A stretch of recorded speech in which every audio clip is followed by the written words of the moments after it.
Obrigado, Pai, por mais um dia.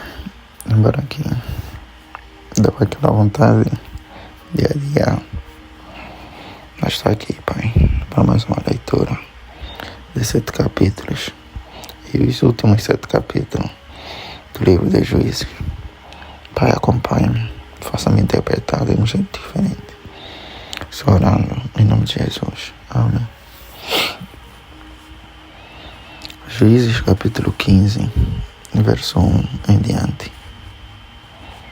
Passado algum tempo, nos dias da colheita do trigo, Sansão, levando um cabrito, foi visitar a sua mulher e dizia: vou entrar no quarto da minha mulher, porém o pai dela não o deixou entrar.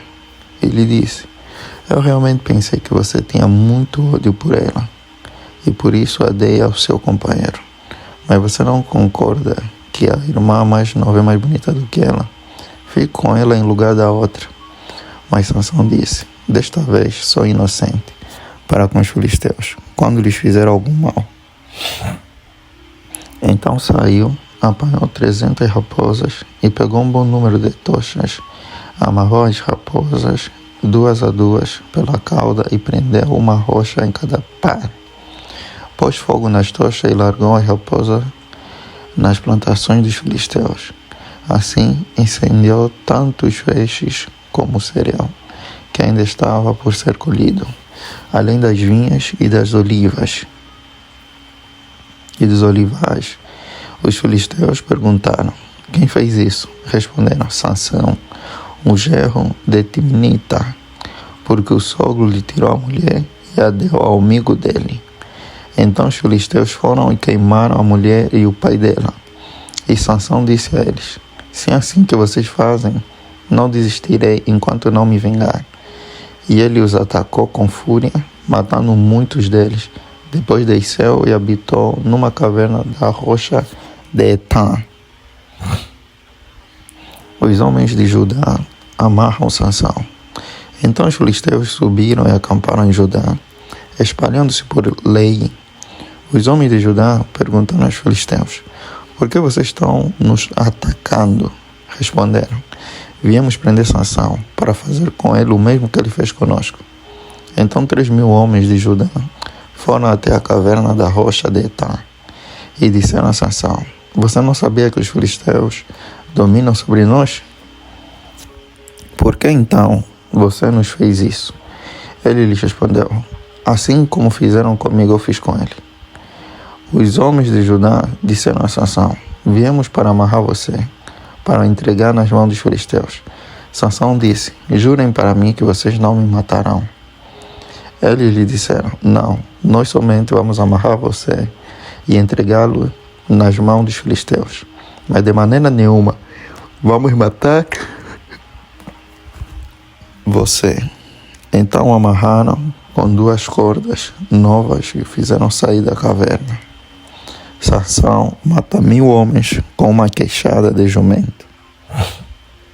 Juízes capítulo 15, versos 14 em diante. O Espírito do Senhor de tal maneira se apossou de Sansão que as cordas que ele tinha nos braços se tornaram como fios de linho queimados, e as amarras que ele tinha nas mãos se soltaram.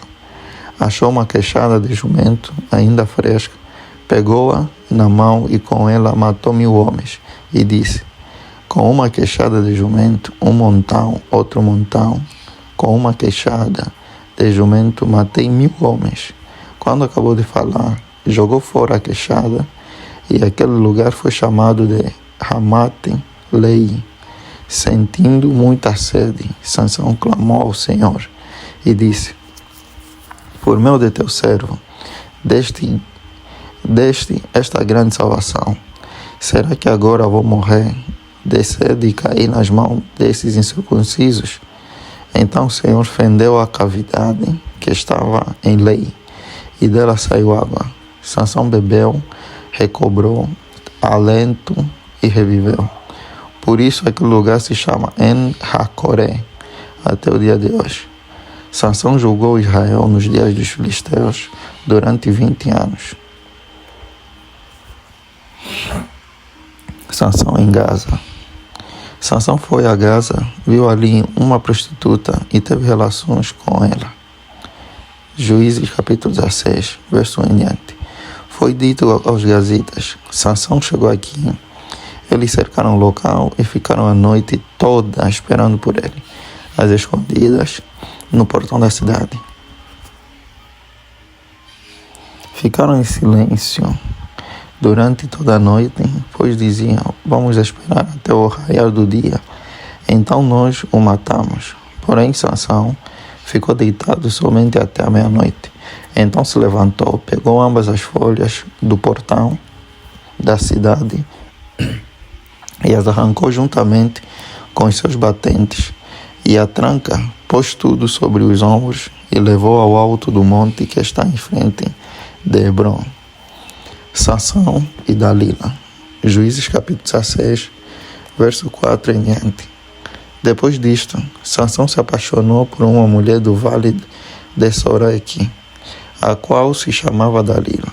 Então os governantes dos filisteus foram falar com ela e lhe disseram: convença-o a revelar em que consiste a sua grande força e como poderíamos dominá-lo e amarrá-lo, para que assim possamos subjugá-lo. Cada um de nós dará a você 1.100 moedas de prata. Então Dalila disse a Sansão: peço que você me conte em que consiste a sua grande força e com que você poderia ser amarrado e subjugado. Sansão respondeu: se me amarrarem com 7 cordas de arco ainda úmidas, ficarei fraco e serei como qualquer outro homem. Os governantes dos filisteus trouxeram a Dalila 7 cordas de arco ainda úmidas, e com as cordas ela o amarrou. Dalila havia deixado alguns homens escondidos no seu quarto. Então ela disse: Sansão, os filisteus vêm vindo aí. Mas ele arrebentou as cordas de arco, como se rebenta o fio da estopa chamuscada, que é colocada perto do fogo. Assim, não se soube em que consistia a força que ele tinha. Então Dalila disse a Sansão: eis que você tem zombado de mim e me falou mentiras. Agora, por favor, conte-me como você pode ser amarrado. Ele lhe disse: se me amarrarem bem com cordas novas que nunca foram usadas, ficarei fraco e serei como qualquer outro homem. Dalila pegou cordas novas e o amarrou. Depois disse: Sansão, os filisteus vêm vindo aí. Dalila havia deixado alguns homens escondidos no seu quarto, mas Sansão arrebentou as cordas de seus braços, como se fosse um fio de linha. Dalila disse a Sansão: até agora você tem zombado de mim e só me falou mentiras. Diga-me como você poderia ser amarrado. Ele respondeu: se você tecer num tear as 7 tranças da minha cabeça e se as prender com um pino de tear, ficarei fraco e serei como qualquer outro homem. Enquanto ele dormia, ela pegou e teceu as 7 tranças dele num tear, prendeu-as com um pino de tear e depois gritou: Sansão, os filisteus vêm vindo aí. Mas ele despertou do sono, arrancou o pino e tirou o cabelo do tear. Então ela lhe disse: como você pode dizer que me ama, se você não me revela o seu segredo? Por 3 vezes você zombou de mim e ainda não me contou em que consiste a sua grande força. Ela o importunava e pressionava todos os dias com a mesma pergunta, de modo que a alma dele se angustiou até a morte. Então ele contou o seu segredo, dizendo: nunca foi passada uma navalha na minha cabeça, porque sou nazireu consagrado a Deus desde o ventre de minha mãe. Se o meu cabelo for cortado, a minha força irá embora. Ficarei fraco e serei como qualquer outro homem. Quando Dalila viu que ele lhe havia contado o seu segredo, mandou chamar os governantes dos filisteus, dizendo: venham, mas desta vez, porque agora ele me contou o seu segredo. Então os governantes dos filisteus vieram até ela e trouxeram com eles o dinheiro. Dalila fez com que Sansão dormisse no colo dela e, tendo chamado um homem, mandou rapar-lhe as 7 tranças da cabeça. E assim começou a subjugá-lo. Sansão havia perdido a sua força. Então ela gritou: Sansão, os filisteus vêm vindo aí. Ele despertou do sono e disse consigo mesmo: Vou sair como nas outras vezes e me livrarei. Mas ele não sabia ainda que o Senhor já se havia retirado dele. Então os filisteus o agarraram, furaram os olhos dele e o levaram para Gaza. Amarraram-no com correntes de bronze e o puseram a virar um moinho na prisão. Mas o cabelo da sua cabeça, logo após ser rapado, começou a crescer de novo. A morte de Sansão. Juízes capítulo 16, verso 23 em diante. Os governantes dos filisteus se reuniram para oferecer um grande sacrifício ao seu deus Dagom. E para se alegrar, diziam: O nosso Deus entregou o nosso inimigo Sansão nas nossas mãos. O povo, quando viu Sansão, louvava ao seu Deus, dizendo: O nosso Deus entregou nas nossas mãos o nosso inimigo, aquele que destruía a nossa terra e multiplicava os nossos mortos. Com alegria no coração, disseram: Mandem vir Sansão para que ele nos divirta. Trouxeram Sansão do cárcere e ele os divertia quando o fizeram ficar em pé entre as colunas. Sansão disse ao moço que o guiava pela mão: Deixe-me apalpar as colunas que sustentam o templo, para que eu possa me encostar nelas. Ora, o templo estava cheio de homens e mulheres, e também ali estavam todos os governantes dos filisteus. E sobre o teto havia uns 3.000 homens e mulheres que olhavam enquanto Sansão os divertia. Sansão clamou ao Senhor e disse: Senhor Deus, peço-te que te lembres de mim. Dá-me força só mais uma vez. Oh Deus, para que eu me vingue dos filisteus que furaram os meus olhos. Em seguida, Sansão abraçou-se às 2 colunas do meio que sustentavam o templo e fez força sobre eles, com a mão direita em uma e com a esquerda na outra, e disse: Que eu morra com os filisteus. E empurrou com toda a força, e o templo caiu sobre os governantes e sobre todo o povo que ali estava. Assim, foram mais os que Sansão matou quando morreu, do que os que ele havia matado durante toda a sua vida. Então os seus irmãos e toda a casa de seu pai foram buscar o corpo. Eles o levaram e sepultaram entre Zorá e Estaol, no túmulo de Manoá, seu pai. Sansão julgou Israel durante 20 anos. Mica e os ídolos. Juízes capítulo 17, verso 1 em diante. Havia um homem da região montanhosa de Efraim, cujo nome era Mica. Ele disse à sua mãe: As 1.100 moedas de prata que lhe foram roubadas, e a respeito das quais a senhora me falou e proferiu maldições, eis que esse dinheiro está comigo. Eu o peguei. Então a mãe lhe disse: Que o Senhor o abençoe, meu filho. Assim ele devolveu as 1.100 moedas de prata à sua mãe, que disse: De minha parte dedico esta prata ao Senhor Deus, a favor de meu filho. Será usada para fazer uma imagem de escultura e uma de fundição. Por isso agora eu devolvo esta prata a você. Porém o filho devolveu a prata à sua mãe, que pegou 200 moedas de prata e as deu a um ourives, o qual fez delas uma imagem de escultura e uma de fundição. E a imagem ficou na casa de Mica. E assim este homem, Mica, veio a ter um santuário. Fez uma estola sacerdotal, alguns ídolos do lar, e consagrou um de seus filhos para ser o sacerdote. Naqueles dias não havia rei em Israel. Cada um fazia o que achava mais certo. O levita na casa de Mica. Havia um jovem de Belém, de Judá, da tribo de Judá, que era levita e estrangeiro. Naquele lugar, esse homem partiu da cidade de Belém, de Judá, em busca de outro lugar para morar. E assim, seguindo o seu caminho, chegou à região montanhosa de Efraim, até a casa de Mica. E Mica lhe perguntou: de onde você vem? Ele respondeu: sou levita de Belém, de Judá, e estou procurando um lugar para morar. Então Mica disse: fique comigo como meu conselheiro e sacerdote. Eu lhe darei 10 moedas de prata por ano, a roupa e o sustento.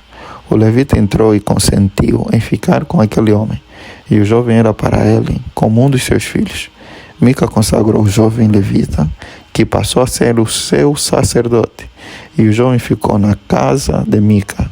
Então Mica disse: agora sei que o Senhor me fará bem, porque tenho um levita como sacerdote. Mica e a tribo de Dan. Juízes capítulo 18, verso 1 em diante. Naqueles dias não havia rei em Israel, e a tribo dos Danitas estava procurando um território para morar, porque até aquele dia não tinha recebido herança entre as tribos de Israel. Então os filhos de Dan enviaram 5 homens dentre todas as famílias da sua tribo, homens valentes de Zorá e de Estaol, para espiar e explorar a terra. Eles disseram: vão e explorem a terra. Chegaram à região montanhosa de Efraim, até a casa de Mica, e ali pernoitaram. Quando se aproximaram da casa de Mica, reconheceram a voz do jovem levita. Chegaram perto dele e lhe perguntaram: quem trouxe você para cá? O que você está fazendo aqui? E o que prende você a este lugar?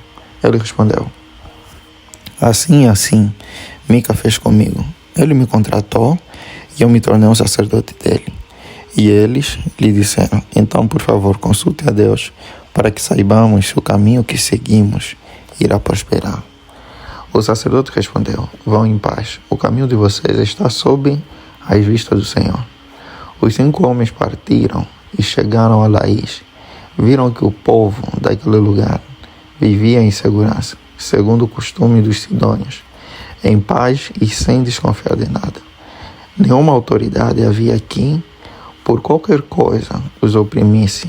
Moravam longe dos sidônios e não tinham contato com outros povos. Então os 5 homens voltaram a seus irmãos em Zorá e Estaol. E esses irmãos lhe perguntaram: e então, o que nos dizem? Eles responderam: preparem-se e vamos atacá-los, porque examinamos a terra e eis que é muito boa. Vão ficar aí parados? Vão depressa e ocupem aquela terra. Quando chegarem lá, vão encontrar um povo que não desconfia de nada. A terra é ampla e Deus a está entregando nas mãos de vocês. É um lugar em que não falta nada do que existe na terra. Então partiram dali, do meio da tribo dos Danitas, de Zorá e de Estaol, 600 homens armados com as suas armas de guerra. Subiram e acamparam em Kiriat Jearim, em Judá. Por isso aquele lugar é chamado de Manedá até o dia de hoje. Fica a oeste de Kiriat Jearim.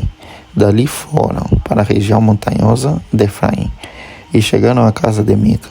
Os 5 homens que foram espiar a terra de Laís disseram aos seus irmãos: vocês sabiam que numa daquelas casas há uma estola sacerdotal, alguns ídolos do lar, uma imagem de escultura e uma de fundição. Decidam, pois, o que vão fazer. Então foram para lá e chegaram à casa do jovem levita, que era a casa de Mica, e o saudaram. Os 600 homens da tribo de Dan, armados com as suas armas de guerra, ficaram à entrada do portão. Porém, os 5 homens que tinham ido espiar a terra entraram na casa e apanharam a imagem de escultura, a estola sacerdotal, os ídolos do lar e a imagem de fundição. Enquanto o sacerdote estava em pé, à entrada do portão, com os 600 homens que estavam armados com as armas de guerra. Quando eles entraram na casa de Mica e apanharam a imagem de escultura, a estola sacerdotal, os ídolos do lar e a imagem de fundição, o sacerdote perguntou: "O que vocês estão fazendo?" Eles responderam: "Fique calado, não diga nada a ninguém. Venha conosco e seja o nosso conselheiro e sacerdote. Ou você acha que é melhor ser sacerdote na casa de um só homem do que ser sacerdote de uma tribo e de uma família em Israel?" O sacerdote ficou contente, pegou a estola sacerdotal, os ídolos do lar e a imagem de escultura e entrou no meio do povo. Eles deram meia volta e partiram, não sem antes colocar diante de si as crianças, o gado e os seus bens. Quando eles já estavam longe da casa de Mica, os vizinhos deste se reuniram e foram atrás dos filhos de Dan. Eles gritaram para os filhos de Dan, que, voltando-se, perguntaram a Mica: "O que você quer? Por que você convocou todo esse povo?"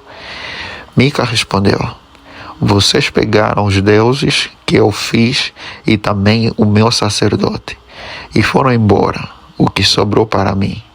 E vocês ainda me perguntam o que você quer?" Porém, os filhos de Dan lhe disseram: "Seria melhor você ficar calado, porque, senão, alguns dos nossos homens poderiam ficar irritados e acabariam atacando você. Nesse caso, perderiam a vida, você e os da sua casa." Assim, os filhos de Dan seguiram o seu caminho. E Mica, vendo que eram mais fortes do que ele, deu meia volta e foi para casa. Os homens de Dan levaram as coisas de Mica havia feito, e também o sacerdote dele, e foram a Laís, a um povo que vivia em paz e sem desconfiar de nada. Mataram os moradores a fio de espada e queimaram a cidade. Não houve ninguém que os livrasse, porque moravam longe de Sidom e não tinham contato com outros povos. A cidade ficava no vale junto a Bet-Reob. Os filhos de Dan reedificaram a cidade e passaram a morar nela. Eles chamaram Dan, segundo o nome de Dan, seu pai, que era filho de Israel. Porém, no passado, o nome dessa cidade era Laís. Os filhos de Dan levantaram para si aquela imagem de escultura. E Jonatas, filho de Gerson e neto de Moisés, ele e seus filhos foram sacerdotes da tribo dos Danitas até o dia do cativeiro do povo. Assim, pois, a imagem de escultura feita por Mica ficou entre eles durante todo o tempo em que a casa de Deus esteve em Siló. O levita e a sua concubina. Juízes capítulo 19, verso 1 em diante. Naqueles dias em que não havia rei em Israel, houve um homem levita que, peregrinando nos lados da região montanhosa de Efraim, tomou para si uma concubina de Belém de Judá. Porém, ela se irritou com ele e, deixando, voltou para a casa de seu pai, em Belém de Judá, onde ficou durante uns 4 meses. Seu marido, levando consigo o seu servo e 2 jumentos, foi atrás dela para tentar convencê-la a voltar. Ela o fez entrar na casa de seu pai. Este, quando viu o levita, saiu alegre a recebê-lo. O sogro, o pai da moça, convenceu o levita a ficar com ele durante 3 dias. Comeram, beberam e o casal se alojou ali. No 4º dia, madrugaram e se levantaram para partir. Mas o pai da moça disse a seu genro: "Coma alguma coisa, para você ter mais força para a viagem. Depois disso, vocês podem ir embora." Os 2 se sentaram, comeram e beberam juntos. Então o pai da moça disse ao homem: "Por favor, fique aqui mais uma noite e alegre o seu coração." Quando o homem se levantou para partir, o seu sogro insistiu para que ficasse, e ele mais uma vez pernoitou ali. No 5º dia, ele se levantou de madrugada para partir. Mas o pai da moça lhe disse: coma alguma coisa, fiquem até o entardecer. E ambos comeram juntos. Então o homem se levantou para partir, ele, a sua concubina e o seu servo. Mas o sogro dele, o pai da moça, lhe disse: olhe, está ficando tarde e a noite vem chegando. Passe mais uma noite aqui. Este dia já está acabando. Passe aqui a noite e alegre o seu coração. Amanhã de madrugada vocês podem se levantar e viajar de volta para casa. Porém o homem não quis passar ali mais uma noite. Ele se levantou, partiu e chegou até a altura de Jebus, isto é, Jerusalém. Com ele iam os 2 jumentos encilhados e também a sua concubina. Quando chegaram perto de Jebus, o dia já estava chegando ao fim.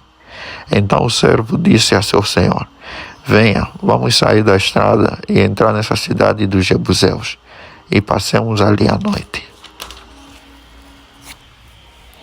Porém o seu senhor lhe disse: não vamos entrar em nenhuma cidade estranha que não seja dos filhos de Israel. Vamos um pouco mais adiante até Gibeá. E continuou: venha, vamos a um desses lugares e pernoitemos em Gibeá ou em Ramá. Assim passaram adiante e continuaram a viagem. E o sol se pôs quando chegaram a Gibeá, que pertence a Benjamim. Saíram da estrada para entrar em Gibeá, a fim de nela passarem a noite. O levita entrou e se sentou na praça da cidade, porque não houve quem os recolhesse em casa para ali pernoitarem. Eis que ao anoitecer, um homem velho estava voltando do seu trabalho no campo. Ele era da região montanhosa de Efraim, mas morava em Gibeá. Os outros habitantes do lugar eram benjamitas. Quando o velho ergueu os olhos e viu o viajante na praça da cidade, perguntou: para onde você está indo e de onde você vem? O levita respondeu: estamos viajando de Belém, de Judá, para os lados da região montanhosa de Efraim, de onde sou. Fui a Belém de Judá e agora estou de viagem para a casa do Senhor. Ninguém me recebeu em sua casa, embora tenhamos palha e pasto para os nossos jumentos, e também pão e vinho para mim, e para esta sua serva, e para o moço que vem com estes seus servos. Não nos falta nada. Então o velho disse: que a paz esteja com você. Tudo o que lhe vier a faltar, fica a meu encargo. Só não passem a noite na praça. Ele os levou para a sua casa e deu pasto aos jumentos. Depois de lavarem os pés, comeram e beberam. Enquanto eles se alegravam, eis que os homens daquela cidade, homens malignos, cercaram a casa e começaram a bater na porta. E disseram ao velho, o dono da casa: traga para fora o homem que entrou em sua casa, para que abusemos dele. O dono da casa saiu para falar com eles e disse: não, meus irmãos, não façam esta maldade. Já que o homem está em minha casa, não façam uma loucura dessas. Vejam, aqui está a minha filha virgem e a concubina dele. Vou pôr as duas para fora e vocês poderão abusar delas e fazer o que bem quiserem. Mas não façam uma loucura dessas com este homem. Porém aqueles homens não o quiseram ouvir. Então o levita pegou a sua concubina e entregou a eles do lado de fora. E eles a forçaram e abusaram dela toda a noite até pela manhã. E quando estava amanhecendo, eles a deixaram. Ao amanhecer, a mulher veio e caiu à porta da casa do homem, onde o seu senhor estava hospedado. E ela ficou ali até o clarear do dia. De manhã, quando o seu senhor se levantou e abriu as portas da casa para continuar a viagem, eis que a mulher, sua concubina, jazia à porta da casa, com as mãos sobre a soleira. Ele lhe disse: levante-se e vamos embora. Porém não houve resposta. Então o homem a pôs sobre o jumento e foi para a sua casa. Chegando à casa, pegou uma faca e cortou o corpo da concubina em 12 pedaços e enviou os pedaços para todas as regiões de Israel. Todos os que viram isso diziam: nunca se fez uma coisa dessas, nem se viu nada semelhante, desde o dia em que os filhos de Israel saíram da terra do Egito até o dia de hoje. Pensem nisso, discutam entre si e digam o que se deve fazer. Os israelitas vingam a afronta feita ao levita. Juízes capítulo 20, verso 1 em diante. Todos os filhos de Israel, desde Dan até Beerseba, bem como da terra de Gileade, saíram à congregação, se reuniram diante do Senhor em Mispa, como se fosse um só homem. Os chefes de todo o povo e todas as tribos de Israel se apresentaram na congregação do povo de Deus. Havia 400.000 soldados de infantaria que puxavam da espada, e os filhos de Benjamim ouviram que os filhos de Israel haviam se reunido em Mispa. Os filhos de Israel disseram: contem-nos como aconteceu essa maldade. Então o levita, marido da mulher assassinada, disse: cheguei com a minha concubina a Gibeá, cidade de Benjamim, para passar a noite. Os cidadãos de Gibeá se levantaram contra mim e à noite cercaram a casa em que eu estava. Queriam me matar e abusaram da minha concubina que morreu. Então peguei o corpo da minha concubina, cortei em pedaços e os mandei por toda a terra da herança de Israel, pois aqueles homens cometeram uma maldade e loucura em Israel. Eis que todos vocês são filhos de Israel. Portanto, discutam o assunto e tomem uma decisão. Então todo o povo se levantou como um só homem, dizendo: nenhum de nós irá para a sua tenda, e nenhum de nós voltará para casa. Mas isto é o que faremos a Gibeá: um sorteio das tribos de Israel. Vamos separar 10 homens de 100 e 100 de 1000 e 1000 de 10.000 para providenciarem mantimento para o povo, a fim de que este, indo a Gibeá de Benjamim, faça a ela conforme toda a loucura que fez em Israel. Assim, todos os homens de Israel se ajuntaram como se fossem um só homem contra essa cidade.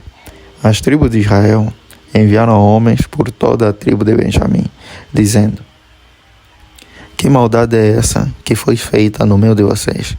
E agora entreguem-nos aqueles homens malignos que estão em Gibeá, para que os matemos e tiremos esse mal do meio de Israel. Mas os filhos de Benjamim não quiseram ouvir a voz dos seus irmãos, os filhos de Israel. Ao contrário, vindos de suas cidades, e ajuntaram em Gibeá, para saírem à guerra contra os filhos de Israel. E naquele dia, os filhos de Benjamim convocaram às suas cidades 26.000 homens que puxavam da espada, além dos moradores de Gibeá, do quais reuniram 700 homens escolhidos. Entre todo este povo havia 700 homens escolhidos, canhotos, que atiravam com a funda e eram capazes de acertar uma pedra num fio de cabelo, sem nunca errar. Dos homens de Israel, além dos de Benjamim, foram convocados 400.000 homens que puxavam da espada. Todos esses homens eram homens de guerra. Os israelitas se levantaram e foram a Betel.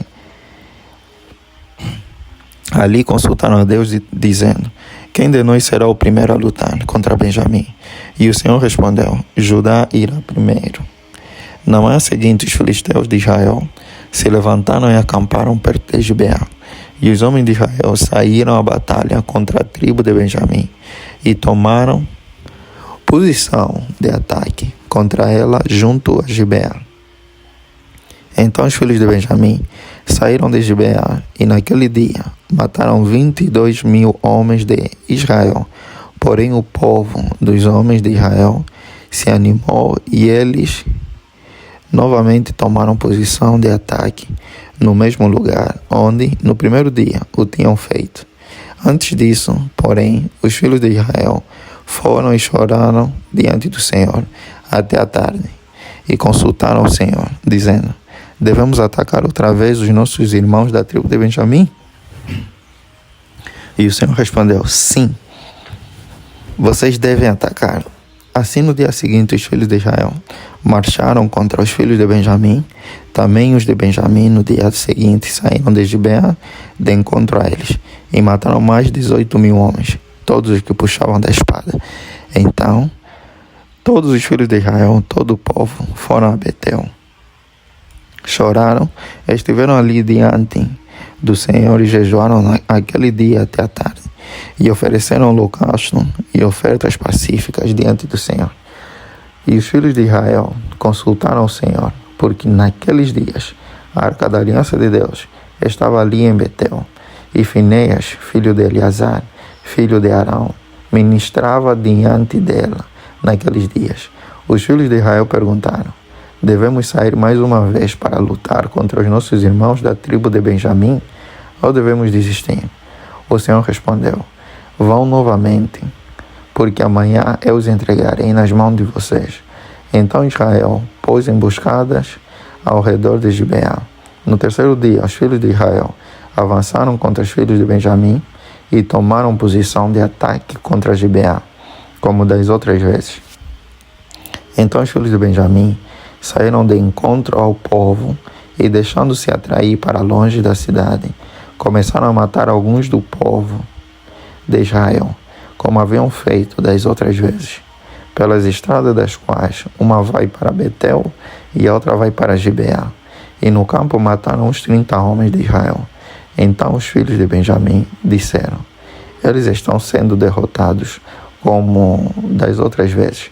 Porém, os filhos de Israel disseram: vamos fugir e atraí-los da cidade para as estradas.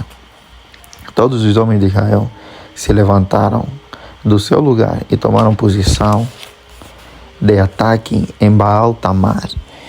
E a emboscada de Israel saiu do seu lugar. Das vizinhanças de Geba, 10.000 homens escolhidos de todo Israel vieram contra Gibeá.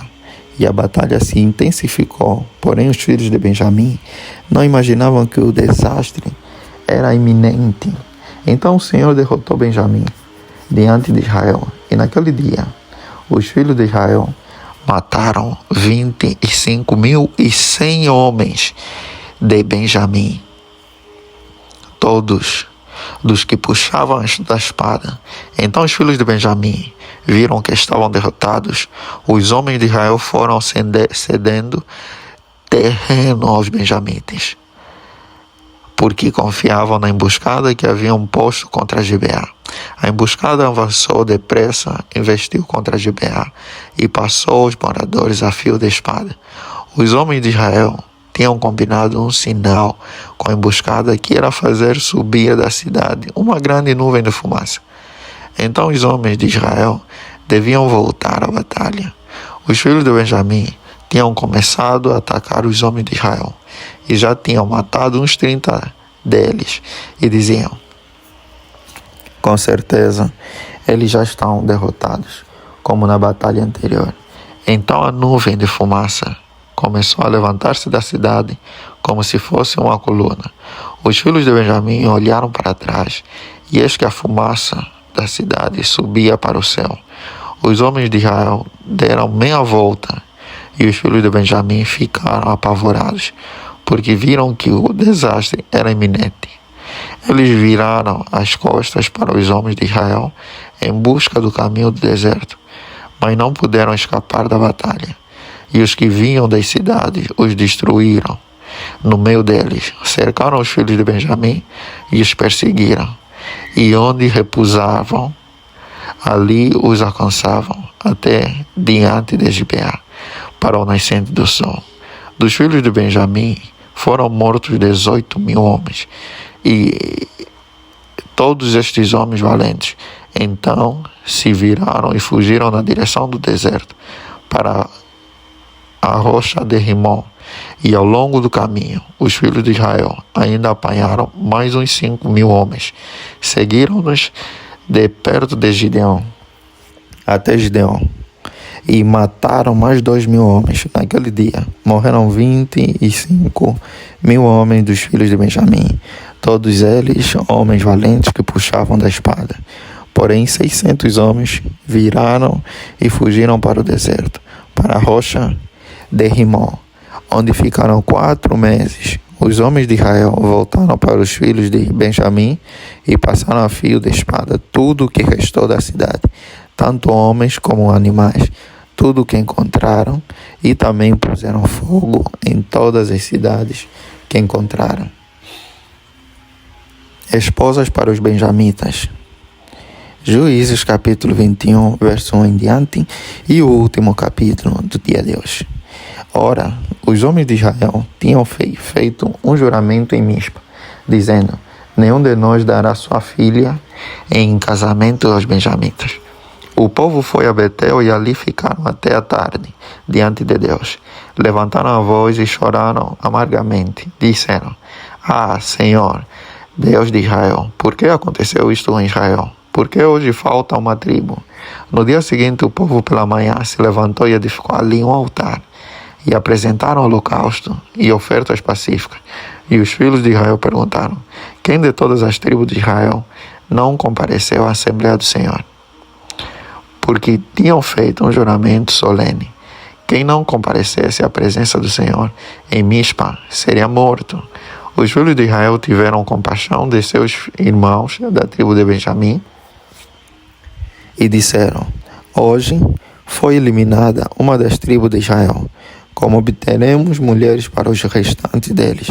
Pois juramos pelo Senhor que não lhes daríamos em casamento nenhuma de nossas filhas.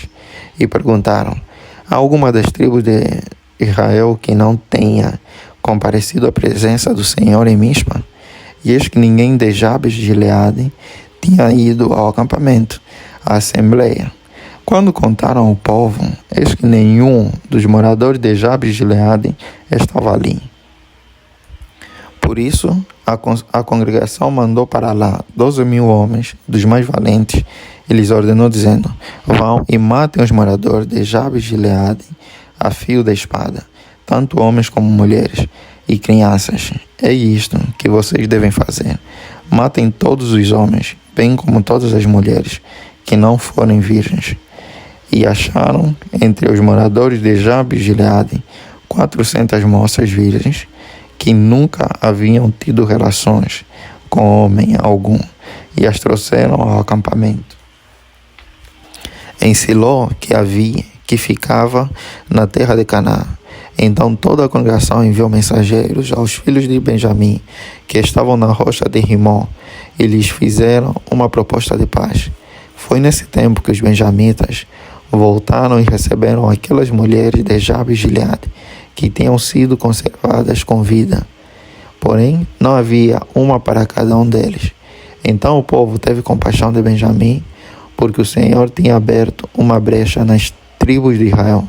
Os anciãos da congregação disseram: como obteremos mulheres para os que sobraram, visto que as mulheres de benjamitas foram exterminadas?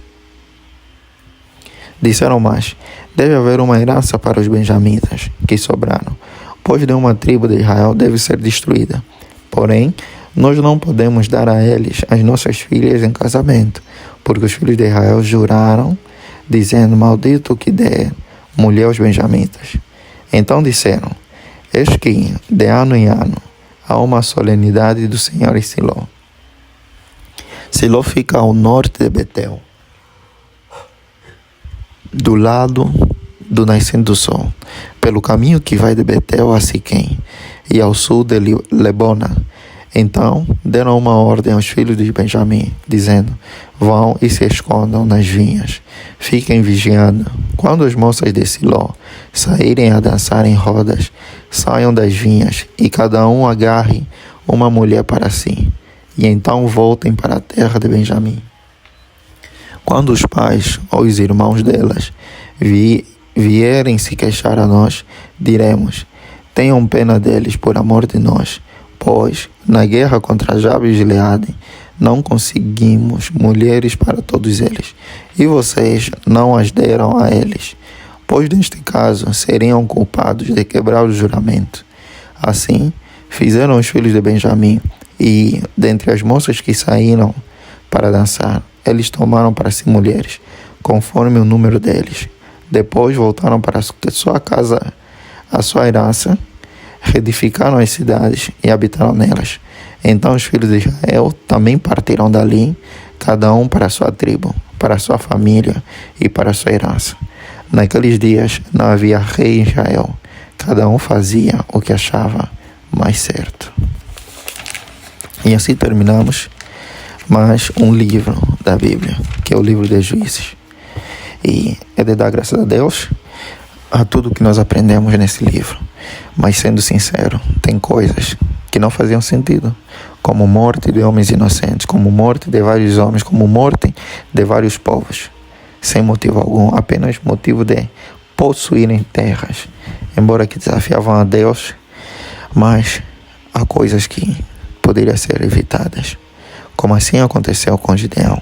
O povo que tentou atacar Gideão, o grupo de Gideão, eles atacaram por conta de coisas que aconteceram no passado, que foi seus pais, ou o pai daquele povo, terem sido mortos por Israel, e eles tentaram vingar, porque há crianças que vão crescer com ódio daqueles que nem fizeram nada a eles, mas fizeram algo aos seus pais. Então a vingança pode vir desse jeito. Mas Pai, obrigado por tudo. Lição que aprendi: ser juiz não é fácil, porque é um peso muito grande, ter que carregar um povo, ter que carregar várias pessoas e julgar eles segundo a ordem que o Senhor der, porque é povo desobediente, ignorante, mas que são necessários para a obra do Senhor. Muito obrigado, Pai, por mais um dia. Graças te dou por terminar mais um livro de Juízes. Pai, seja conosco dia e noite, todos os dias. Orei confiante em nome do Senhor Jesus Cristo. Amém.